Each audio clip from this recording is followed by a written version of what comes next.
All right, now let's go over some IAM best practices to help keep our AWS environment secure. The first rule we're going to talk about is to create individual IAM users.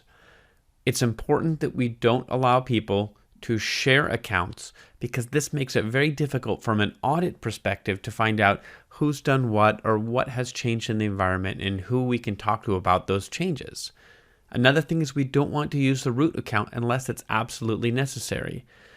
Creating our first admin account, we had to use our root account for that. But after that, we're going to be just using the admin account for the rest of the course. So we're going to be following that practice. Next, we want to use groups instead of users to assign permissions. It's much easier to manage, and it's also much more convenient when we apply policies to groups instead of users. The larger environment gets, it's even harder to keep track of all those users, and we don't want to assign permissions to those individual users unless it's absolutely necessary. We want to enable MFA. This is something that increases the security for our accounts and is even more important for highly privileged accounts like the root account or admin accounts. When we enable MFA, it's important to set an organizational policy around lost devices or devices that are no longer working, so that way that somebody can't take one of those devices and get access into our environment via MFA. We need to protect our access keys, just like we would username and passwords. Access keys should be rotated from time to time, so that way it can help limit the damage if one of those keys gets compromised and we're not aware of that. We always want to disable any credentials that are no longer needed.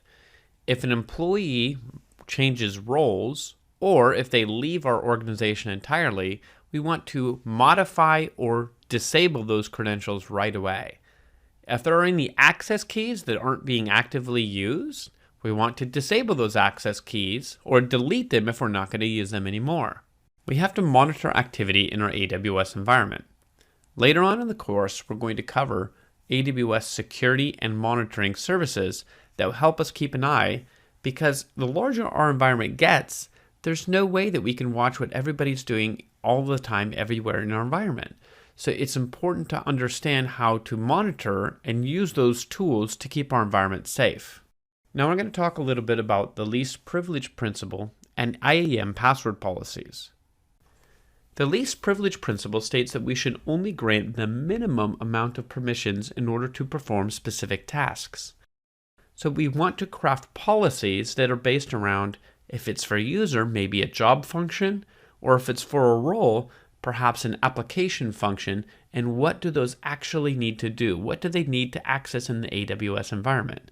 And it's important that we review those policies regularly so that way that we can make sure that what those policies that we set and the permissions that we give are actively being used. And if they're not, we should probably take those away. And finally, we need to configure a strong password policy. We want our users to be required to change their passwords periodically and also define password requirements based on our organizational standards.